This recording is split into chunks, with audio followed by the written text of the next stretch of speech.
I'm a big fan of Rebecca and of this museum. It's my favorite museum in the whole wide world.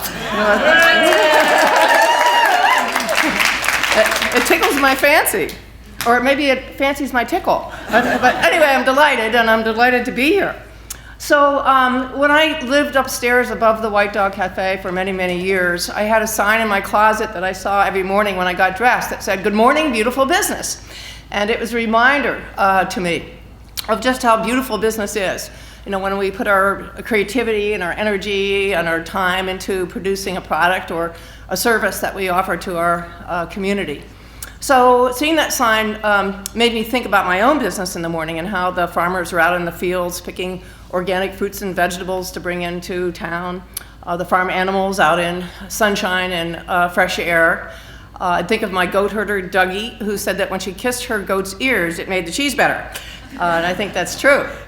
So for me, business is about relationships. Relationships with everybody that we buy from and sell to and work with, and about our relationship with nature, with Earth itself. And to me, like, money is really just a tool. The business is about relationships. And my business was really the way that I expressed my love of life. And that's what made it a beautiful business. So that's the White Dog Cafe. I started in 1983 in Philadelphia. It grew to be in 4 contiguous houses, seating over 200 people. And what we were known for was food, fun, and social activism. And I was accused of using good food to lure innocent customers into social activism. So I'll start with the food part of it. Mark and Judy Dornstrike owned a Branch Peak farm, one of the main suppliers of the White Dog. And Mark one time told me that good farming was the balance of masculine energies and feminine energies.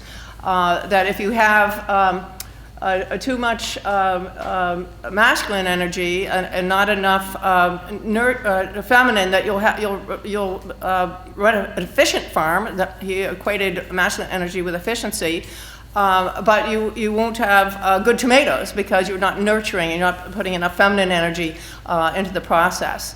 On the other hand, if you have too much feminine energy and not enough masculine, you might have delicious tomatoes, but you're going to go out of business because you're not running your farm in an efficient way and using your time in an efficient way.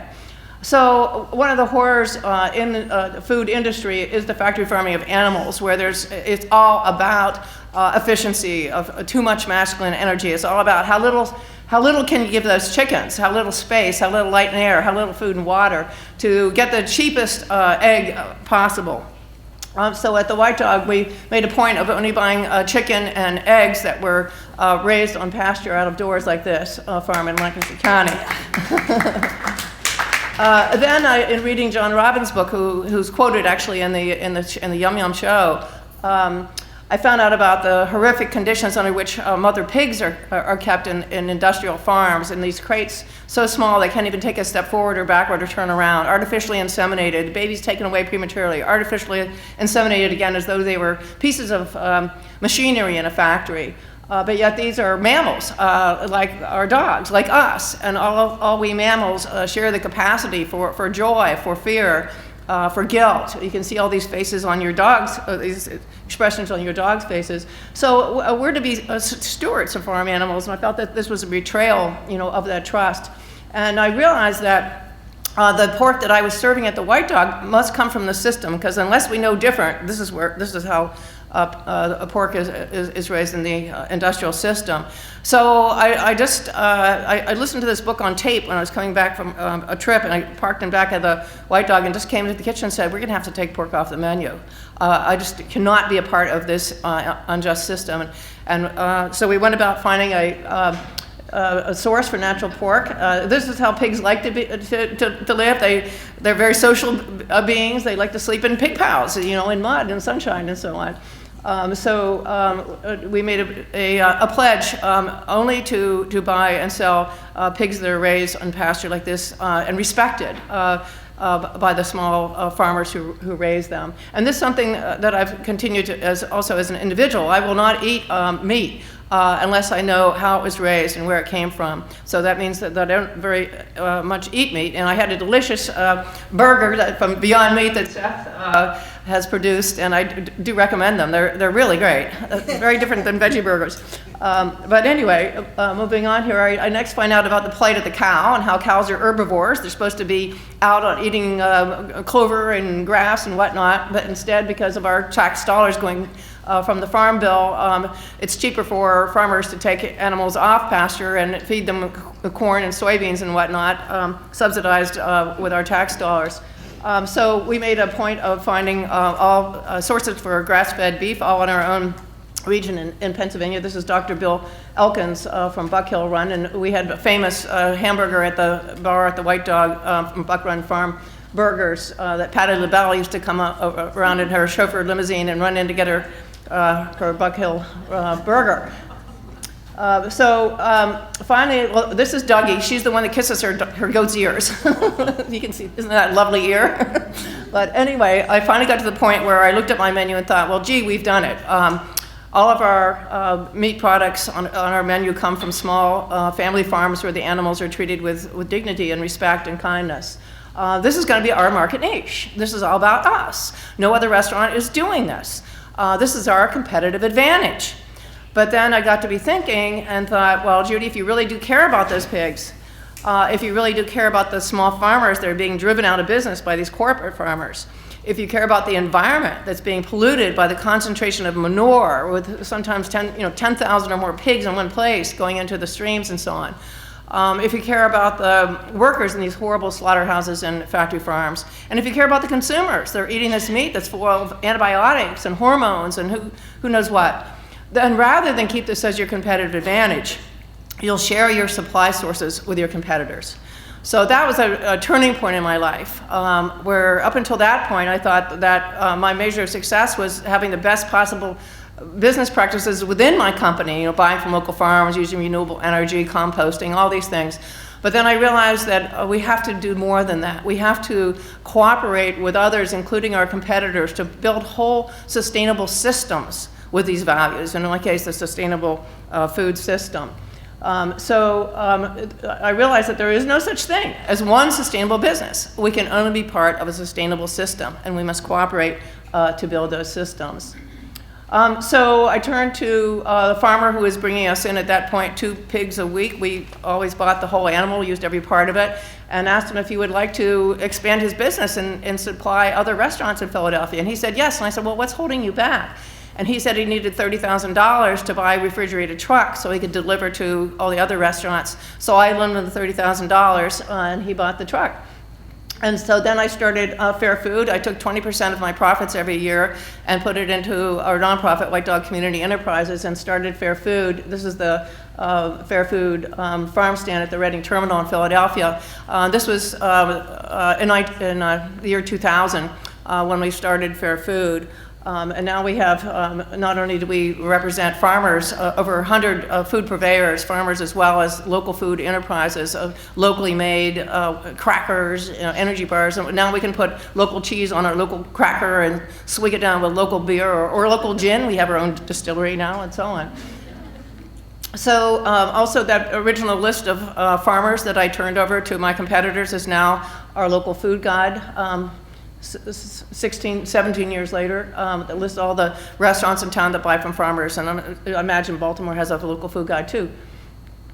So then this gave me a vision of a different global economy, not one that's controlled by these large multinationals, but rather that we have a global economy that's a network of sustainable local economies where our basic needs are produced at home, our food, our energy, our clothing materials, our building materials.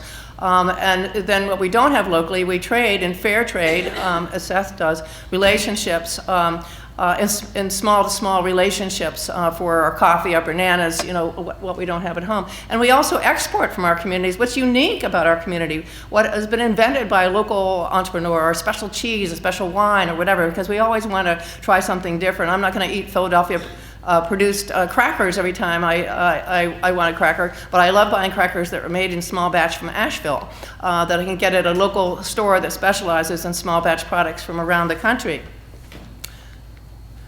So another a challenge for me as a business person was this mantra of grow or die, that you have to continue to build your business larger and larger, or you're going to go out of business. And but for me, I realized that if I were to do a white dog in DC or New York, and I was given opportunities to do this, that I would lose what was most important to me and which really brought me happiness, and that's the relationships I had, the personal relationships with my staff, with my customers, with my farmers, with my community. So instead of starting another white dog, I started a black cat next door, which was our store to sell locally made and fair trade gifts. So there's another great example of this way of growing, which is Zingerman's Deli, and whoops, that's not Zingerman's Deli. Zingerman's Deli is missing. Oh, that's weird. Well, let me tell you about Zingerman's Deli. It was a very famous deli in Ann Arbor, Michigan. Could have easily been a national chain. But instead of starting another deli in someone else's community, they looked to see what does our community need, that we can, rather than importing into our community, how can we produce something locally? And they started a fair trade coffee roasting company. They started a creamery to make their own cheese and yogurt and ice cream. They started a bakery. They started a candy company. All these different, what they call family of businesses. And not only were they doing away with importing these products into their community, but they also gave ownership opportunities to their employees, so they created more owners. And that's another really important principle of the local economy movement, is that we create more owners because we're decentralizing the economy into many, many owners. And the more owners we have, the more justice we have. So I began to see that chains were like invasive species. They go into other people's communities and smother out the indigenous businesses. So that got me thinking, well, how does nature grow? I mean, we do want to grow in a healthy way, so how do we grow? Well, nature grows deeper in place. Nature grows to become more diverse, more complex, something you cannot do if you're doing a chain. It's the opposite. It becomes, dumbed down. Nature grows to be more resilient. Nature grows to meet the needs of the ecosystem. And that's how we can grow as business people in a place, to meet the needs of our own community, to look to see what our community needs to have. And this is even more important in a time of climate change, when we cannot rely on long-distance supply chains, not only because they burn carbons, but because we don't know what's going to happen with these supply chains, with the chaotic weather conditions that are coming about, and also the social upheaval and immigration that's being caused by climate change. We need to build up local self-reliance in basic needs. Oh, there's Zingerman's. It just got put in the wrong spot. Well, there's Zingerman's that created the family of businesses rather than a chain. So I began to see that we could reimagine growth, not only to grow our local regional systems, but also to grow in a non-material way by increasing our knowledge, by really understanding our place. In our place, where does food come from? Where does energy come from? Where does waste go? Where does our water come from? To become knowledgeable of our places, to expand our consciousness, to deepen our relationships in our businesses and in our communities, to develop creativity, something we need desperately more than ever now as we confront climate change, to build community. I remember hearing how Bill McKibben was approached by a woman who said, what can one individual do to address climate change? And he said, stop being an individual.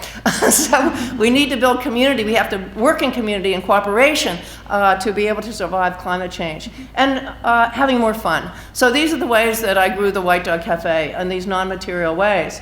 So we had table talks that informed our community about the issues of concern, whether it was the drug war or climate change or public education. This speaker is on Cuba. Here's Patch Adams talking about how the importance of humor in healing. We did storytellings of real stories by real people. This is a lesbian couple and a gay couple talking about same-sex marriage, and this was like 20 years ago. So we were always, hitting on subjects that were difficult for people to discuss back in those days, to really have a way to understand our commonality. We did community tours. This was a tour of wall murals, but we also did eco tours, and we did tours of prisons. This is an organic garden at Graterford Prison. We did tours of community gardens throughout the city. We did special events. This is our annual Martin Luther King dinner that I did for 25 years before I sold the restaurant after 26 years. We did a Freedom Seder every spring during Passover. Rebecca mentioned the Dance of the Ripe Tomatoes, and that was one of my favorite events. We did so many fun events. I made these, this was a harvest celebration we had every September outside, and it was a way of giving thanks and celebrating our farmers. So I made these big tomatoes. Someone had given me red satin sheets as a joke gift for my bridal shower years before, and I never used them, so I thought this would be perfect for making tomatoes. So I stuffed them with old rags and whatnot and made felt faces on them and put them on ropes attached to poles, and we brought them out for the Dance of the Ripe Tomato and took turns dancing to them with a live band. That's Judy Dornstrike in the white overalls. Her picture was earlier, one of the farm families that we bought from. And that's Farmer Glenn, the one who I loaned the money for to buy his truck at the Dance of the Ripe Tomato. Another event we had was Bastille Day. We changed the name of the cafe for the day to Café Chamblanc, put that over our doorway. And we had a French dinner served out on the street, maybe 200 people for a sit-down dinner, tents. Then I built this Bastille, as you see there, plywood. I had a warehouse where I kept the tomatoes and the Bastille and all these things, So I had all these props, so I had to have a warehouse. Anyway, we put this up every year, and what I would do after dinner is I would dress up some of the customers as poodles, and then we would lock them in the Bastille. And then another group of customers were dressed up as French revolutionaries, and they stormed the Bastille. We had these big foam rubber boulders that we threw against the Bastille, and these plastic axes and whatnot. Then they got to the door and opened the door and released the poodles, and everybody did the can together. With the revolutionaries and the poodles all kicking up their heels, and then that started the dancing for the year. Let them eat cake. Another great annual event at the White Dog was our New Year's Day pajama party brunch, and I had thought this up when I was pregnant. I was dressed up on New Year's Eve, and I did not want to have to get dressed up the next day, and put back on heels and stockings and all this stuff. So I said, you know what, I'm going to take liberties because I'm pregnant. I'm going to go in my pajamas and my robe. So I did, and it was so relaxing. I thought, this is great. I'm going to make an event out of this. So the next year, I got all the waiters to wear their pajamas, and then I got my parents to come and wear their pajamas. And my dad said, he couldn't because he didn't have a robe, and so I gave him a robe for Christmas so he couldn't get out of it. So anyway, that's how we started this pajama party brunch, and hundreds of people would come every year. These are the McLean family, and for I don't know how many years, 10, 12 years, they would come every year, and the grandmother always made the whole family a new set of flannel matching pajamas. So this is the one year, and they were having their Bloody Marys.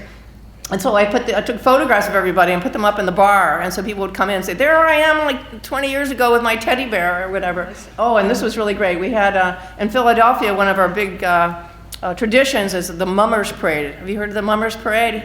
Anybody been up to Philly for that on New Year's Day? The tradition is to play Mummers music on the banjo. So I would have a banjo player come and play Mummers music, and then the kids would follow him around. It was like a children's parade all through the restaurant, following and here's that's my son, the first one there. He's now 35, so this was an old photograph. But my kids actually started the tradition of the parade of following around. And so this is my favorite one. This was the Liberty and Justice for All Ball on the eve of 4th of July, and it was my favorite one because I get to star in a little skit called Birth of the Nation, and I'm about to give birth in that bed right there, so you'll see, it's coming up. And there's also a banjo player at that one as well. So first comes a Revolutionary War hero, a drummer, and then followed by a midwife leading me as a pregnant colonial woman. On my back, I have this sign. George Washington's left here. So my midwife helps me into bed. It tucks in the covers and whatnot, and then she turns to the audience and says, 1, 2, 3, and everyone yells, push, push. So under the covers, I push my beach ball down through the hole in the bed, and she delivers. There's my first twin. Here comes my next twin. They hop up on the stage. One is called Liberty, the other is Justice. They do a tap dance to Yankee Doodle Dandy, and then we wheel out the Statue of Liberty, and that's my daughter, who's now 37, the shorter one. She grew up to become the Statue of Liberty, but this was earlier. And then the grand finale, we light our sparklers and sing "God Bless America." We don't have to spend a lot of money and a lot of carbons to fly to Tahiti or something to have a good time. We can have fun in our own communities by coming to the many great events here at this museum, for instance, and save all those carbons and find deeper relationships in our own community. That's really what we need to do. It really discourages me. I'm a baby boomer, and when I talk to my friends, all they do is travel right now. They're retired, they travel everywhere. We shouldn't be burning carbons. So anyway, we all belong to the vibrant community of life on Earth, and it's this understanding of our interconnectedness that allows us to feel the pain of the pigs in the crates, to feel the pain of the fish in the polluted streams. So that's really a foundational understanding.